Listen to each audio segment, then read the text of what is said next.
Hello, welcome to another episode of Life Talk with Yulette's Corner. And love compassionately. Yes, it's been a little while.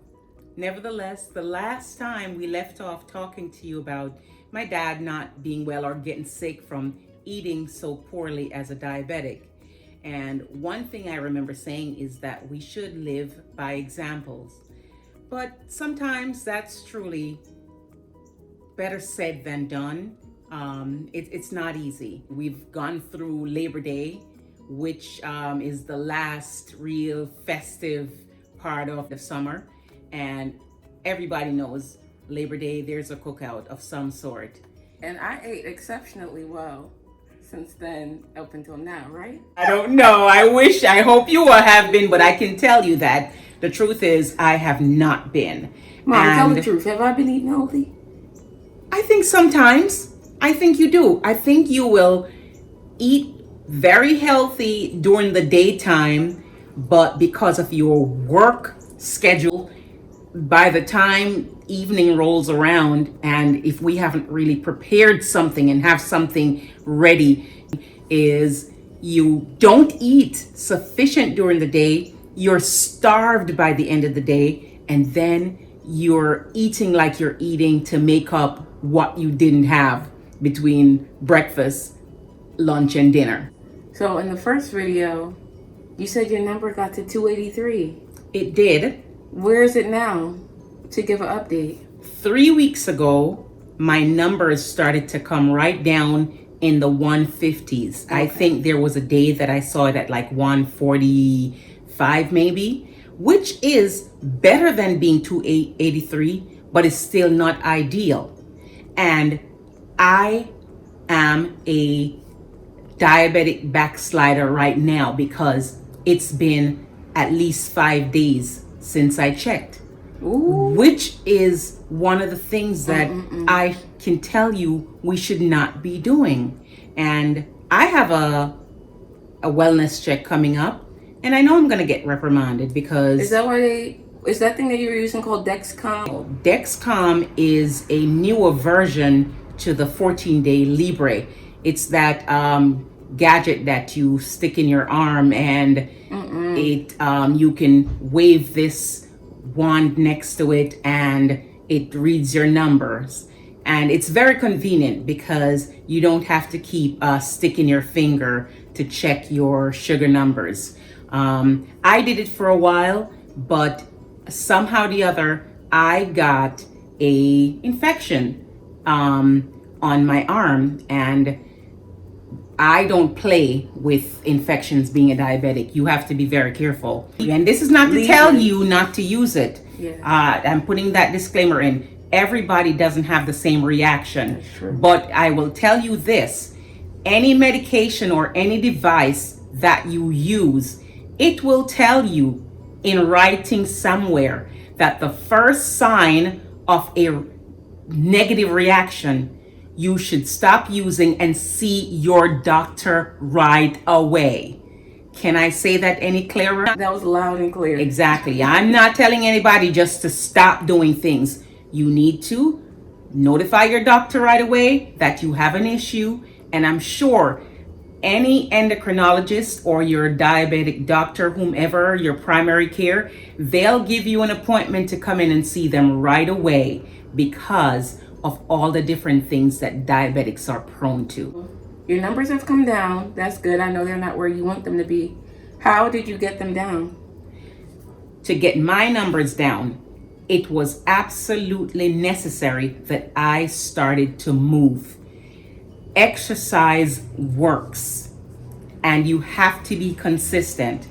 And exercise, meaning any form of movement for a certain length of time every day. And it means that you could walk for 15 minutes in the morning, 15 minutes at lunchtime, 15 minutes in the evening. You just have to get consistent with some form of movement.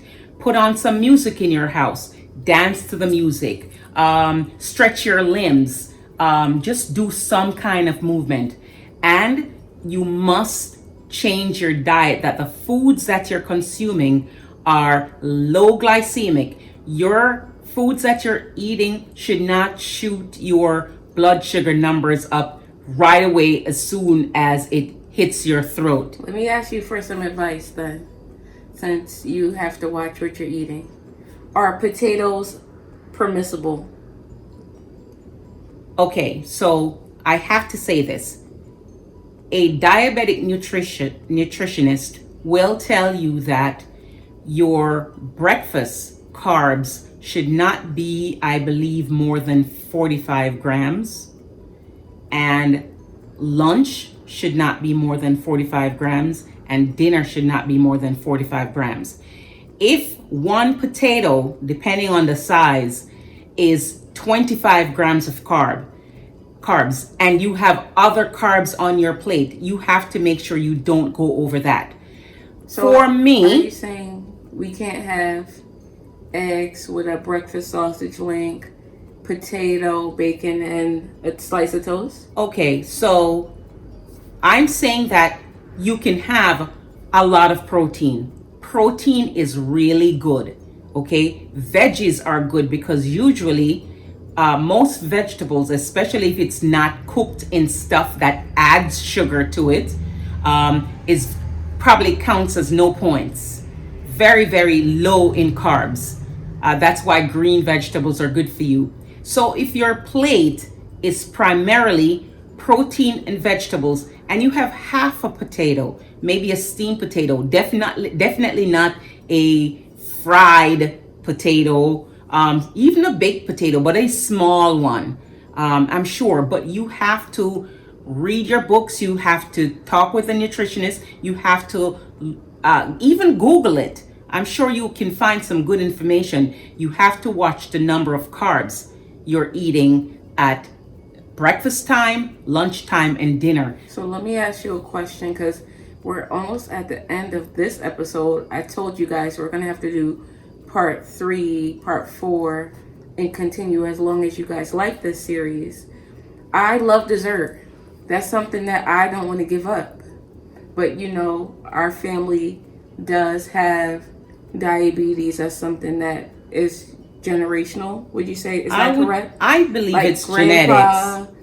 You and me and some other people whose names we won't name because we don't want to give everybody's health. You said you're not diabetic. Oh yes, I'm not diabetic, and I'm not even pre-diabetic. Praise God. What I'm saying is I love sweets. Yes, you do. And I wanted to get to this too, and I'm so mad we're running out of time. So I like sweets, and one of my main problems is, say I feel for a piece of chocolate. That's one type of sweet. But then sometimes I want something sweet to drink that's different from that. So like I'll feel for, like, say it's like a watermelon lemonade. That's not something real that I know of, but I'm just using it as an example. Mm-hmm. Those are different types of sweets, but your body will crave for this type. And then say I want fries. Fries aren't a sweet, but then it becomes... Carbohydrates turn into sugars. Yes. So then what I'm asking you is, you've gone over a breakfast, lunch, and dinner. What types of desserts can we have? Okay, so I have juice? You really should, whether you're diabetic or not, we need to stay away from sugary drinks. They do nothing good for you, because here's the deal. The later you eat a lot of carbs, in the next morning when you wake up, your body is going to be craving even more. I guarantee you. I don't have that with juice, but I have that with breads. If I have like a cinnamon roll. You don't have that with juice. You think you don't, but it doesn't make me more hungry. When I have like a cinnamon roll, and say it's a nice size cinnamon roll, I want something else. Why do you want to drink your calories anyway? I don't. Okay. So let me not say I don't. Especially if, say, forget about the diabetes thing for 1 second. I do drink my calories sometimes. Exactly. But it's not juice. It is those sweetened coffees, because black coffee is fine. Yes. It's the sweetened coffees. It's the sweeteners that you put in it. And if you know that, because when I was your age, I was not yet diabetic. I don't believe it. I might have been around 32, I believe, when I was diagnosed. Oh, and I gotta get on the straight and narrow. I'm 30. You just have to. You really, now is the time, because the older you get, it is harder for you to lose weight. It's harder for you to bring things into control. I mean, it's just harder. The younger you are, when you start doing these right things, I can tell you that when I did that, what do you call it? That form of keto diet, and I started to lessen my sugar intake and my carbs, I felt amazing. I really did. I felt amazing. I had a lot of energy. I could just go and go and go. I felt good. Why not do things to keep that? We need to do things to keep that momentum, but it's hard. So here's the deal. Right now, we're coming up to Halloween. Oh yeah, The candy. season of candy, okay? It's not something that we can indulge in, okay? It really isn't. Berries are great for us. Mom. No, I'm serious. Well, first of all, I just wanted to add this little piece. Halloween's gonna look different because of COVID. A lot of places not allowing kids to do trick or treat, which is wonderful. But berries, come on. But here's what I'm saying. Here's one of the things that happened earlier today is you recognize that you love pineapple, like I do, but our bodies exactly. So we can't. So the fruits that really are more diabetic friendly are strawberries and blueberries and blackberries and raspberries. So we should eat more of those. But can we dip them in chocolate? No, Ashley. Oh, come on. All right, so here's what you can do chocolate covered strawberry, right? I'm not going to do that. So if you want to do that and you know you have a personal goal, then it's just going to take you a longer time. 130. You guys heard it here first. And I'm going to stop interrupting. 130 pounds the next year when y'all see me, Lord willing, we have a blessed 2021. 130 pounds. That's what I used to be. That is what I'm going to be.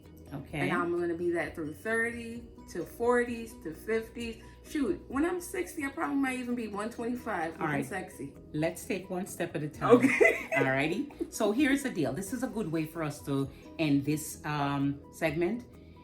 Okay, so right after Halloween, we're going to be preparing for Thanksgiving. Oh, yeah. The most eatingest one day in all of America and probably the world.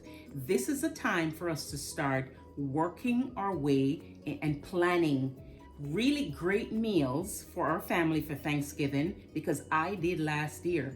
I made Thanksgiving dinner and I had some awesome dishes that were not vegetable foods. Exactly. And we had we're not really big turkey eaters, but we had our protein. Okay, there was rice and bean for those who wanted it. But there were rice and peas or Jamaican. All right, rice and peas. But there were a lot of dishes that were vegetable-based dishes. And for sure thing that I know is once you start cutting back on those things, the high-carb foods, okay, your body starts craving it less. True. And the easiest thing to do is to backslide and go back to the poor eating.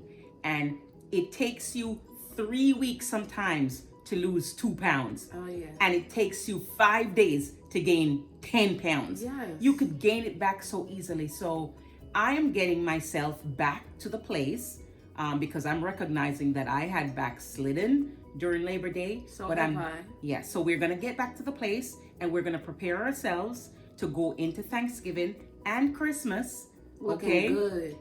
Feeling good, eating the right things, and if it's on the table, everybody else will eat it. And when I'm full, I'm going to stop because I get full fast. Exactly. So I try to go back. But anyways, wrap us up, Mom. All right. So I'm encouraging everybody that let's prepare for the seasons that are coming up. 90 days more left in the year, right? October, November, December is the last 90 days? Yeah, pretty much. So as we get ready for Thanksgiving and Christmas, let's start preparing ourselves in what we want to do that's going to make ourselves better. Let's keep each other accountable.